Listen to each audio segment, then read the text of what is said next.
In November, we start our training process, and that is 4 meetings from November to mid-December. I introduce everything that might be necessary to understand before we move into writing curriculum. So things that we cover are the STEM quality framework, why the STEM movement is so important, how working on a collaborative team can be effective, and ways that we can counteract the hurdles that come with that, as well as what STEM curriculum actually looks like. I am the STEM coach for the STEM Fellows program, and my responsibility is to kind of be the guide for this entire process and make sure that things are moving along the right path. Because one of your jobs tonight is to make sure that we're hitting the mark. The industry tours are a critical part of what we do. The industry tours are part of what we like to think of as the right path to the development of a quality STEM teacher. That goes a long way, again, to helping inspire the students to begin to get excited about a possible STEM career. Industry tours are great for teachers because they get to see something completely different. They can see what labs really look like, outside of the classroom. And when they have students that are interested in STEM careers, they can talk about the misperceptions or expectations that students have, and they can say, well, hey, I actually visited this place and this is what I experienced. In the workforce, when you have a big problem or a deadline, you want to get as many people involved, and you want to leverage every resource you can get your hands on to make sure that you can meet that deadline or solve the problem. During the training process, we always do several design challenges, at least one in every evening.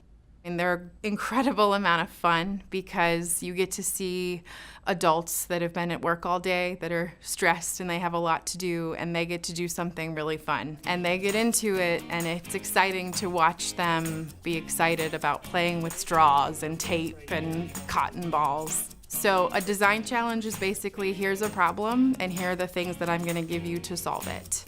There's a heavy amount of competition within it because they get really competitive, especially with the other teams.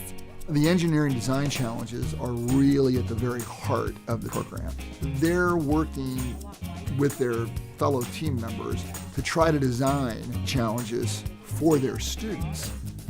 But what in fact is happening is they are actually doing an engineering design challenge in the process of trying to create that curriculum.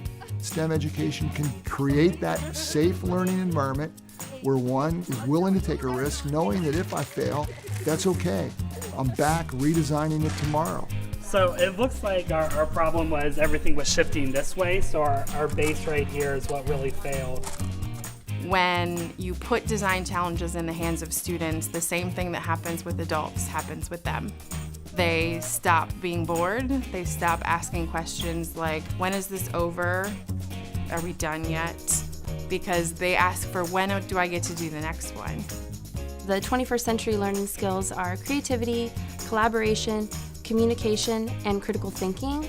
And when you do an engineering design challenge in the classroom, it really hits all of those. The kids are having to work together, they're having to be creative and use critical thinking to design things. And those are skills that are important in the real workforce. Every time I do an engineering design challenge, there is a student that shines that doesn't always shine in other areas. A lot of the kids that struggle showing their knowledge on paper and pencil can show their knowledge by building and designing things. So they become leaders and get to show the way that they are smart in ways that they don't always have a chance to in the classroom. Nice job! I think it's a way that kids are able to be encouraged to think differently and think outside the box. And in our workforce, that's something that's needed, is that creativity and the design aspect, which in some cases can be lost in the traditional education setting.